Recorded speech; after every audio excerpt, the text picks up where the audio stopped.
बोलती पुस्तके. ज्यांना वाचनाचा नाद त्यांना बोलती पुस्तके घाली साद. आमचं चॅनल सबस्क्राईब करा आणि सबस्क्राईब करायला इतरांनाही सांगा. नमस्कार श्रोते मित्र हो, बोलती पुस्तके सादर करीत आहे लेखक वासुदेव पाटील लिखित कादंबरी ओघळ काजळ मायेचे भाग 3. धर्मू व जसोदा परतले. मोहन गुरुजी शाळेत रम्मान झाले. मोहना आता दिलखुलासपणे वावरू लागली. बदललेली मोहना गाजरे गुरुजींनी ओळखली. त्यांना आनंद झाला. त्याने मुलीच्या नात्यानं मोहनबाबत विचारलं. होकार मिळताच त्यांनी मोहनलाही विचारलं. मग त्यांनी धर्मूस त्याबाबत छेडलं. त्यांची अपेक्षा होती की धर्मूस कोण आनंद होईल, पण धर्मूनं तो विषय टाळत उठून निघून गेला. धर्मू परतला तेव्हापासून मोहनबाबत जरा दुरावलाच होता. कारण अनाथ मोहन ही कल्पनाच त्याला सहन होईना.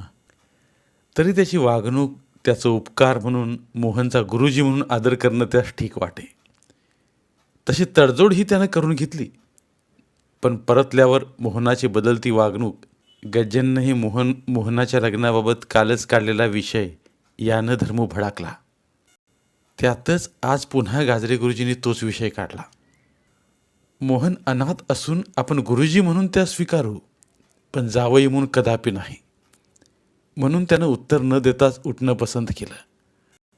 धर्मू ज्या शाळेत शिपाई होता त्या शाळेत 25 वर्षांपूर्वी थोरात म्हणून एक शिक्षक होते.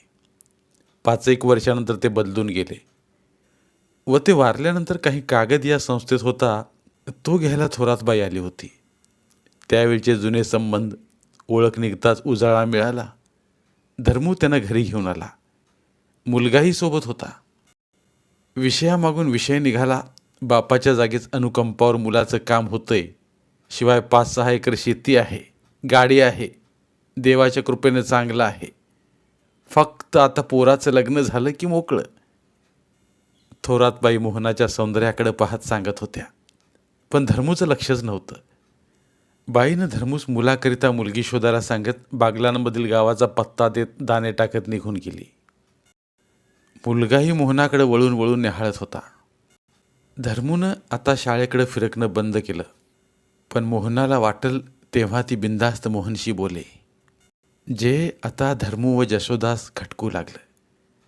माणूस कितीही गरीब असला तरी तो खानदान, इब्रत, धर्म याबाबत गरीब नसतो. याबाबत धर्मूही अपवाद नव्हता. गाजरे गुरुजीने गज्जनला पकडत धर्मूला समजावण्यासाठी धर्मूच्या घरी आणलं. मोहना जसोदाही होतीच. मोहनानं चहा ठेवला. धर्म्या, गुरुजींचं काय म्हणणं आहे? काय? कपाळावर आठीचं जाळं आणत धर्मू म्हणाला. मोहन गुरुजी व मोहना जोडं छान बसतंय. पोर सुखी होईल. मला अजून मोहनाचं लग्न नाही करायचं. धर्मू ताट्यातच. अरे मग थांबू, त्यात काय एवढं? पुढच्या वर्षी कर. नाही, पुढच्या वर्षी पण नाही. आता गज्जनची सटकली.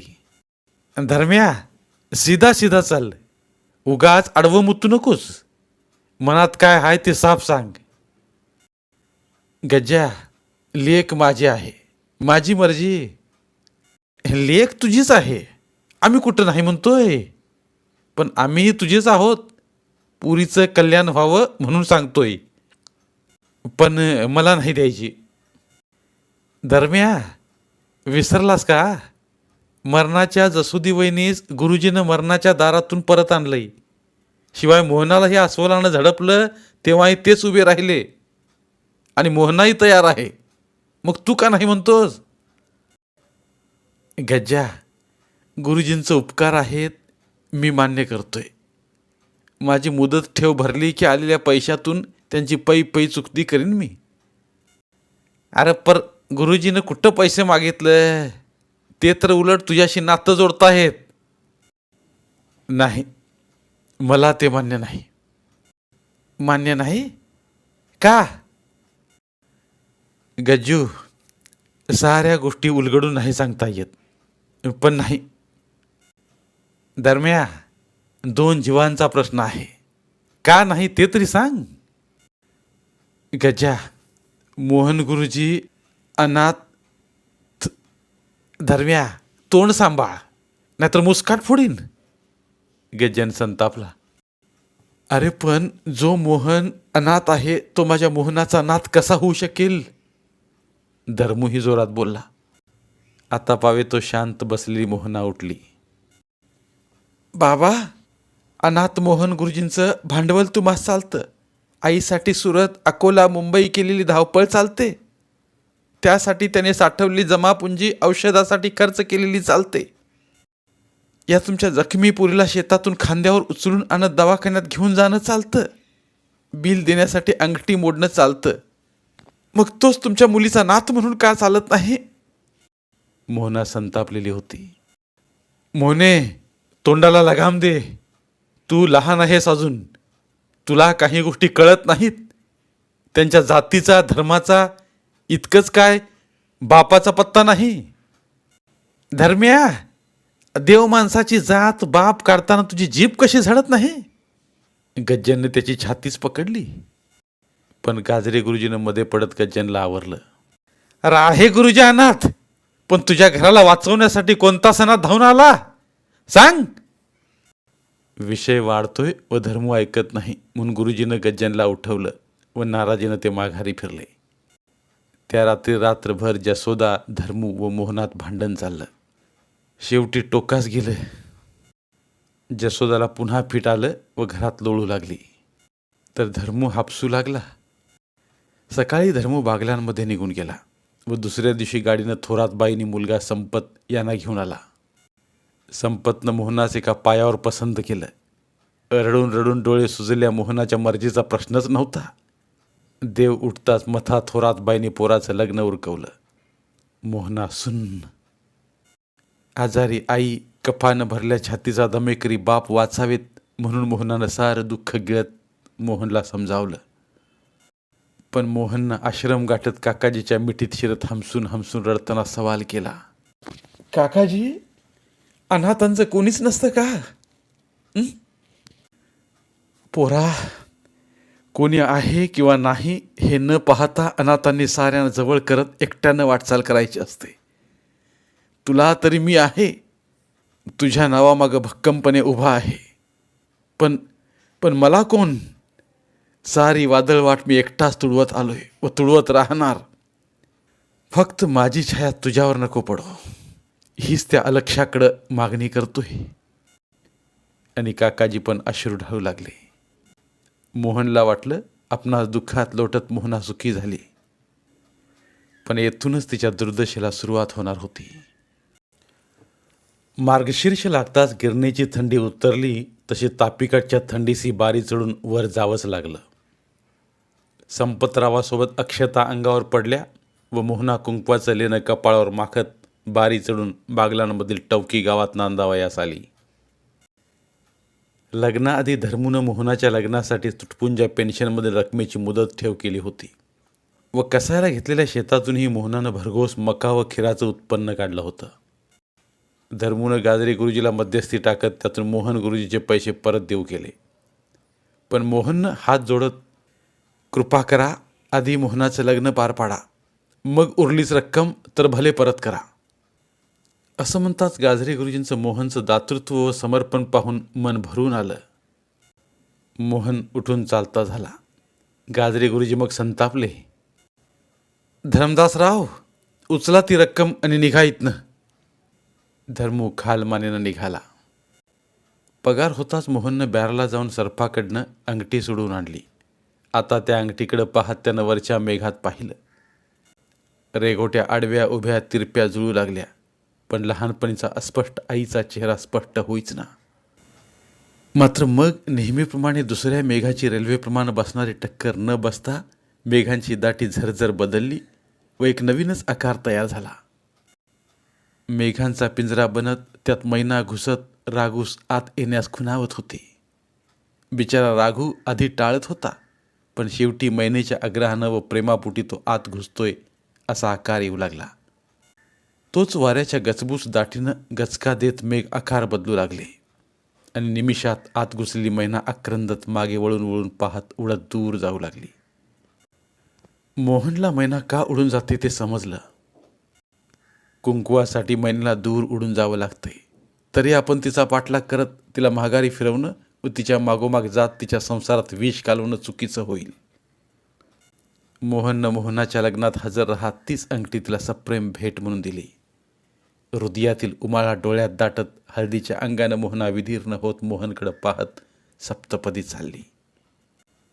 बिदाईच्या वेळी हापत हापत खांबास धरून धर्मू रडू लागला.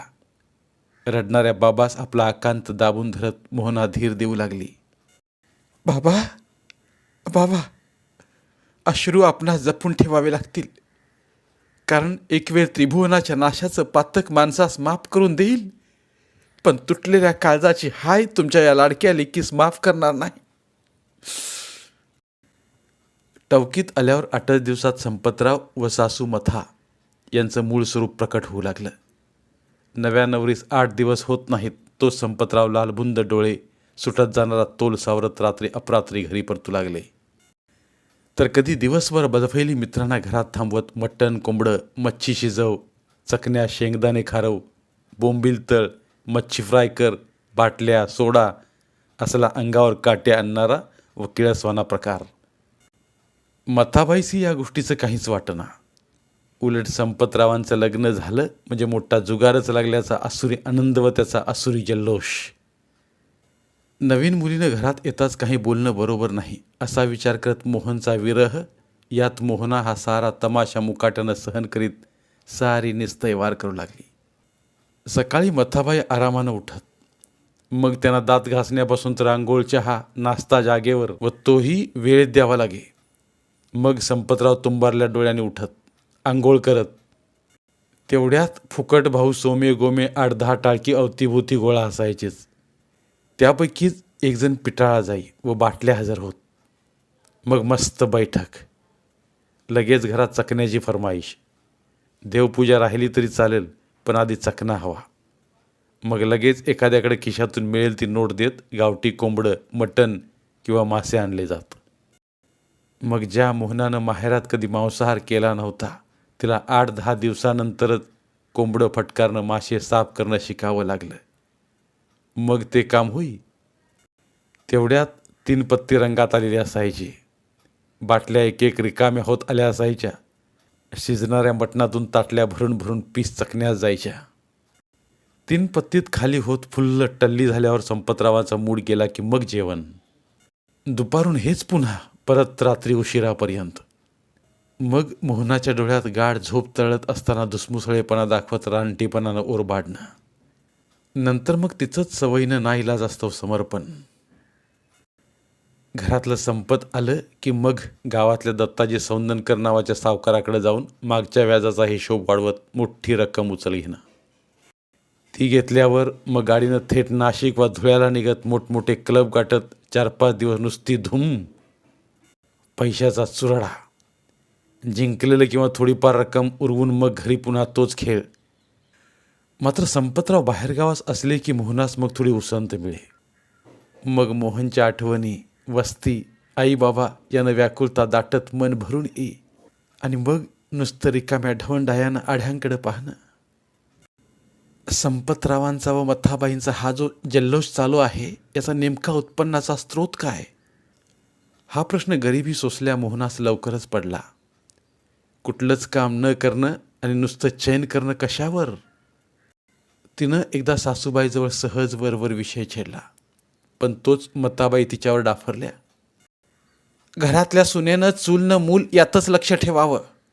नको तिथे ना खुपसण्याचे रिकामे उद्योग करू नयेत. मोहना गप्प. मोहनाला या रिकाम्या व खाना पिना सोना संस्कृतीचा तिटकारा वाटू लागला. रात्री झोपताना तिनं रडतच संपतरावास छेडलंच. तुम्ही कसं वागावं हे काही मी सांगणार नाही, कारण तो अधिकार मला या घरात कदाचित मिळणार नाही. पण निदान मी काय करावं याबाबत तरी मला मोकळीक द्या. हात जोडते.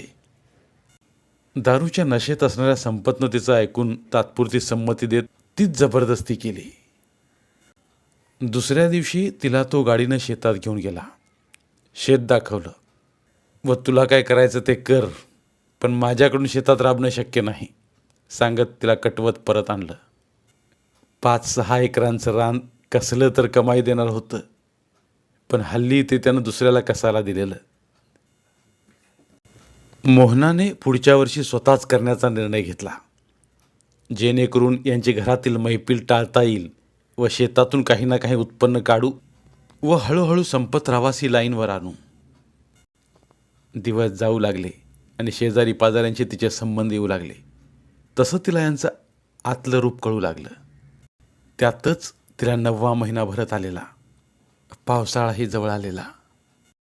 संपतरावांनी व थोरातबाईंनी वडिलांना लग्नाआधी जे सांगितलं होतं ते धांदात खोटं होतं. सासऱ्यांचं चक्करबरडी सोडताच अपघातात निधन झालेलं. 5-7 वर्षे सेवा म्हणून पेन्शन बसलंच नाही. थोरातबाईंनी मात्र मला पेन्शन मिळतंय अशी बतावणी केलेली. तसेच संपतरावांचा अनुकंपावर लागण्याचाही सुतराम संबंध नव्हता. म्हणून लग्नास आता वर्ष होण्यात येईल हळूहळू, तरी तसली काहीच हालचाल नव्हती. राहिला प्रश्न शेतीचा, तर संपतराव लहान असेपर्यंत थोरातबाईंनी किरकोळ उत्पन्न व नंतर कर्ज करत मजेत दिवस घालवले. पण संपतराव वयात आले व हातात व्यवहार घेत व्यसनं बळावली. मग दत्ताजीराव सौंदनकर उचल देत गेले व अटीची खरेदी करत गेले व नंतर खरेदी. अशा रीतीनं आधीच 5 एकर गेलं. लग्नाआधी 5-6 एकर नावावर होतं, पण थोरातबाई व संपतरावांनी उचल घेत आधीच अटीची खरेदी केलेली. म्हणून मुदत संपताच व्याज व इतर रोखीनं टप्प्याटप्प्यानं देत 4 एकर पुन्हा घेण्याची तयारी चालवल्याचं मोहनास शेजाऱ्यांकडून समजलं. त्याही स्थितीत मोहनानं संपतरावास व सासूबाई समजावलं, जे गेलं ते गंगेस मिळालं, पण आता तरी 2 एकर वाचवा. सर्व हिशोब करत खरेदी करून मोकळं व्हा व उचल घेणं मौज करणं थांबवा. पाया पडते, 2 एकरात मी राबेन व कमाई काढून दाखवेन, पण कृपा करून हे दुष्टचक्र थांबवा. पण परिणाम उलटाच झाला. सासूबाईनं कोघाट करत, आत्ताची आलेली तू आम्हास व्यवहार शिकवणार? थोतांड करू लागली. व्यवहार करणं, संसार चालवणं सोपं नसतं. मी व माझा संपत आम्ही काय करतोय तुला काय कळणार ग? तुला फक्त दोन्ही सांज गिळणंच माहीत. सासूबाई, ज्याला तुम्ही व्यवहार नि संसार म्हणताय तो सारा उलटा आहे, हेच तर तुम्हास कळत नाही. अहो, साधी गोष्ट आहे. जर एखाद्या अवयवाला गँग्रीन झालं तर वेळीच तेवढा भाग कापण्यात शहाणपण असतं. जर का तुम्ही जाणारा भाग वाचवण्यासाठी तसाच धरून बसलात तर कितीतरी वर सरकत का पाहावं लागतं. म्हणून 4 एकर जातंय तर जाऊ द्या, इलाज नाही. पण आत्ताच फैसला करून व्याज थांबवा, उचल घेणं थांबवा व 2 एकर तरी वाचवा. अन्यथा तुमच्या व्यवहारानं म्हणाल तर काही दिवसांनी तेही जाईल. मोहनानं खडसावलं. संप्या, आत्ताची आलेली ही शेत विकायला लावते आणि तू घुम्यागत ऐकत बसलाय. लाज असेल तर हिचं थोबाड रंगव. मताबाई थैतयाट करत ढोंग करू लागल्या. संपत उठला व पोटूशा मोहनाच्या पाठीत लाथा बरसू लागल्या. पण त्या लाथांच्या मारापेक्षा मोहनात दुसरंच मोठं दुःख होतं. त्या दिवसापासून ती गपगुमान गंमत पाहत दिवस भरण्याची वाट पाहू लागली.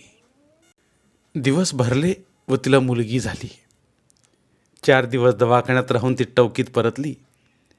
तोच चक्करबर्डीहून गज्जन काकानं फोन करून, पोरे, एक दिवस येऊन जा ग.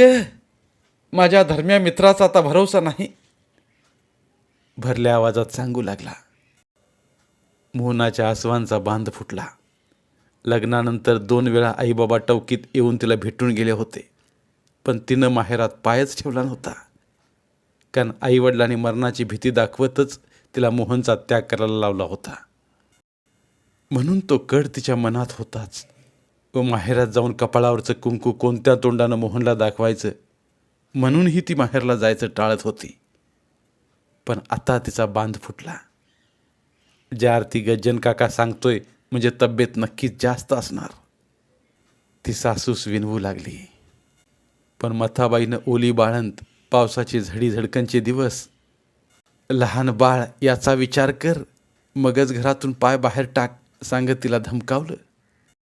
हवं तर संपतला पाठवते सांगत संपतला पाठवलं. पण दुसऱ्या दिवशी सकाळीच गज्जन काकानं रडत आईच गेल्याचं कळवलं. वडिलांची तब्येत जास्त नाही, आई गेली. तिला काही कळत आणि संपतराव तर गेलेत, मग त्यांनी का नाही फोन केला. तो पावे तो गज्जन काकांना फोन कट केलेला. संपत जातो म्हणून निघाला व सरळ धुळ्याला जात क्लबमध्ये पत्ते खेळत बसला होता हे तिला नंतर कळालं. मोहना लहानशा पुरीला घेत रडतच सासूसोबत चक्करबर्डीला निघाली. सासूनं एका संपतरावांच्या तपासाला पाठवत चक्करबर्डलाच आणावयाचं सांगितलं. चक्करबर्डला पावसाला सुरुवात झाली ती न थांबण्यासाठीच जणू. एकसारखा पाऊस कोसळत होता. डांगमधील डोंगर फुटून निघत पाणी सैनधार बरसू लागलं होतं. तिन्ही नाले काठ सोडून वाहू लागलेले. धरणातलं जुनं पाणी वाहून जावं म्हणून पाऊस सुरू होता सर्व दरवाजे 1 महिना उघडले जात. आताही धरणाचे दरवाजे उघडेच होते म्हणून तिन्ही नाल्याचं पाणी नदीत मावेना. ते ओसंडून चक्करबडीत घुसू पाहत होतं. 5-7 दिवस झडी. जुनी जाणती विचार करू लागली की पहिल्या पावसात सहसा झडी लागत नाही.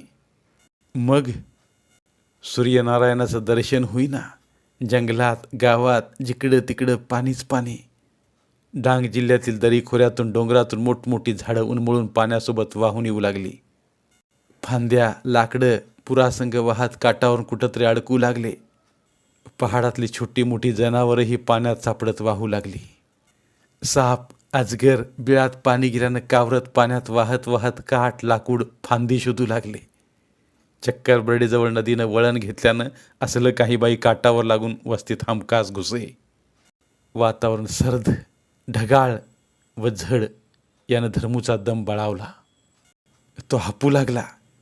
त्या रात्री पावसानं उसंत देताच त्यानं आपली खाट मोकळ्या हवेत शाळेच्या कंपाऊंडला लागून टाकायला लावली.